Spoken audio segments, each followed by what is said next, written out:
आज का हमारा टॉपिक है present, past and future perfect.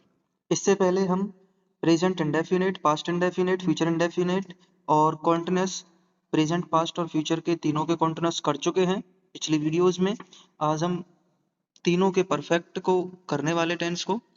सबसे पहले हम देखेंगे प्रेजेंट परफेक्ट टेंस के बारे में, जिसका रूल रहता है सब्जेक्ट, उसके बाद हेल्पिंग वर्ब लगती है। इसमें दो हेल्पिंग वर्ब होती है, एक होती है हैज, दूसरी होती है हैव। उसके बाद वर्ब की थर्ड फॉर्म लगती है और लास्ट में ऑब्जेक्ट। ध्यान रहे, परफेक्ट टेंस चाहे प्रेजेंट का है, चाहे पास्ट का है, चाहे फ्यूचर का है, परफेक्ट टेंस में हमेशा वर्ब की थर्ड फॉर्म का यूज होता है। अब हम बात कर लेते हैं हैज कब लगाना है हमें और हैव कब लगाना है।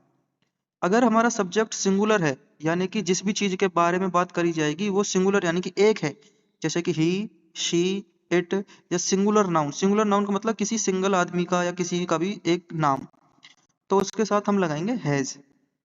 अगर प्लूरल सब्जेक्ट है, प्लूरल सब्जेक्ट का मतलब एक से ज्यादा चीजों के या व्यक्ति पर्सन के बारे में बात होती है, तो हम हैव लगाएंगे। और ध्यान रहे आई के साथ भी हैव लगता है, आई के साथ भी हैव लगता है। मैंने पहले ही बताया था आई को कई बार हम सिंगुलर मान के चलते हैं और कई बार हम प्लूरल मान के चलते हैं। जैसे कि पीछे हमने बात करी थी कि आई के साथ वॉज लगा था, आई सिंगुलर था। अब इसमें आई के साथ हैव लगता है और हैव लगता है प्लूरल सब्जेक्ट के साथ, जैसे कि वी, यू, दे और एक से ज्यादा नाम। कुछ एग्जांपल्स हम कर लेते हैं इसके। Examples of present perfect tense. First sentence है मैंने अपना काम पूरा कर लिया है। ध्यान रहे मैंने को आई कहते हैं और मैं को भी आई ही कहते हैं।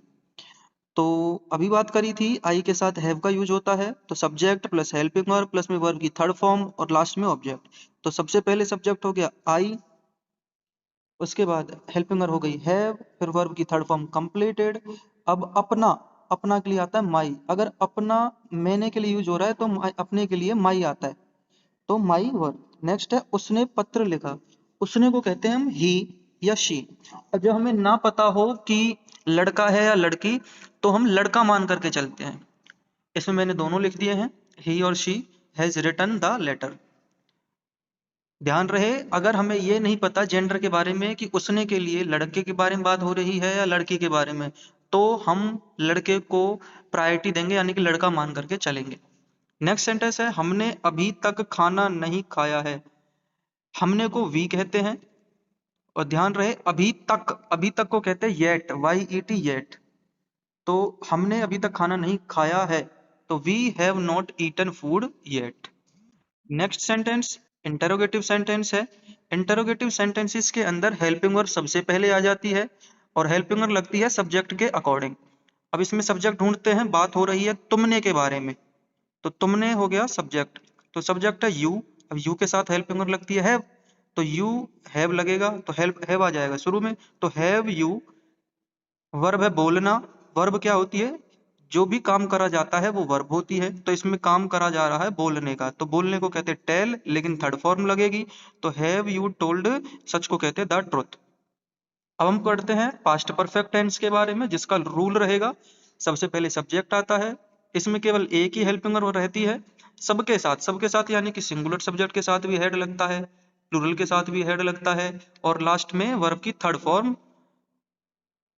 उसके बाद, और लास्ट में सबसे लास्ट में लगता है ऑब्जेक्ट। तो सब सब्जेक्ट के साथ हेल्पिंग वर्ब हेड ही लगती है। सब सब्जेक्ट का मतलब I, we, you, they, he, his, जो भी है उन सब के साथ हैज ही लगेगा, हेड ही लगेगा, सॉरी। एग्जाम्पल देखते हैं, मैं घर पहुंच चुका था। अब हिंदी में हम ऐसे याद रख सकते हैं, किसी भी सेंटेंस के लास्ट में चुका था, चुके थे, लिया था, दिया था अगर आता है तो वो पास्ट परफेक्ट टेंस होता है। तो चुका था से हम इसमें पता लगा लेंगे कि ये पास्ट परफेक्ट टेंस है। तो मैं को कहते हैं आई, उसके बाद हेल्पिंग वर्ब इसमें केवल एक ही रहती है सबके साथ, हेड, वर्ब की थर्ड फॉर्म हो गई रीच्ड, और घर को कहेंगे होम। नेक्स्ट है वह स्कूल जा चुकी थी, तो शी के साथ भी हेड लगेगा, वर्ब है गो की third form gone to school. उन्होंने को कहते हैं दे, वे को भी दे कहते हैं, जैसे वे काम कर चुके थे तो दे हैड डन वर्क, तो उन्होंने को भी दे कहेंगे, तो they had not started the work. अब ये नेगेटिव सेंटेंस है, अब नेगेटिव सेंटेंस में नोट लगाना पड़ता है। और ध्यान रहे नेगेटिव सेंटेंस का जो नोट लगता है वो हमेशा हेल्पिंग वर्ब के बाद लगता है, चाहे वो किसी भी टेंस की बात हो रही हो। नेगेटिव का नोट हमेशा हेल्पिंग वर्ब के बाद ही लगता है। नेक्स्ट सेंटेंस है, क्या वह ट्रेन आने से पहले निकल चुका था। अब इंटरोगेटिव सेंटेंस है, हमने पढ़ा था इंटरोगेटिव सेंटेंस में हेल्पिंग वर्ब सबसे पहले लगती है, इसमें हेल्पिंग वर्ब रहेगी हैड, एक ही हेल्पिंग वर्ब होती है। तो क्या वह हैड ही, निकलने को कहते हैं लेफ्ट, या फिर छोड़ने को लेफ्ट कहते हैं। तो हैड ही लेफ्ट से आने से पहले, यानी कि before the train arrived. Next है future perfect tense. Future perfect tense को हम पढ़ते हैं, सबसे पहले सब्जेक्ट आता है, उसके बाद हेल्पिंग वर्ब लगती है विल या शैल, प्लस में हैव लग जाएगा, और उसके बाद वर्ब की थर्ड फॉर्म, लास्ट में ऑब्जेक्ट। ध्यान रहे, हर किसी सब्जेक्ट के साथ आई वी यू दे सबके साथ हम विल का यूज करेंगे, लेकिन आई और वी के साथ शैल लगता है, लेकिन इंटरोगेटिव सेंटेंस में केवल, वरना आई और वी के साथ भी हम विल का ही यूज करते हैं, बट इंटरोगेटिव सेंटेंसेस में आई और वी के साथ शैल लगेगा, ये चीज आपको याद रखनी है।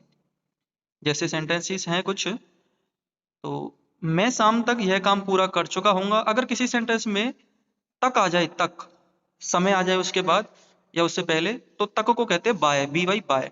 तो आई विल हैव, ये हेल्पिंग वर्ब होगी, will have completed this work by evening. तो बाय इवनिंग का मतलब शाम तक। ध्यान रहे, समय दिया हुआ है और तक बोला गया है, तो बाय प्लस टाइम आता है। नेक्स्ट है, वह परीक्षा की तैयारी कर चुकी होगी। तो she will have prepared for the examination. Next sentence is, वे कल तक फीस जमा नहीं कर चुके होंगे। नेगेटिव सेंटेंस है, अभी हमने बात करी थी कि नेगेटिव का नोट जो होता है वो हमेशा हेल्पिंग वर्ब के बाद लगता है, और हेल्पिंग वर्ब है इसमें क्या, विल।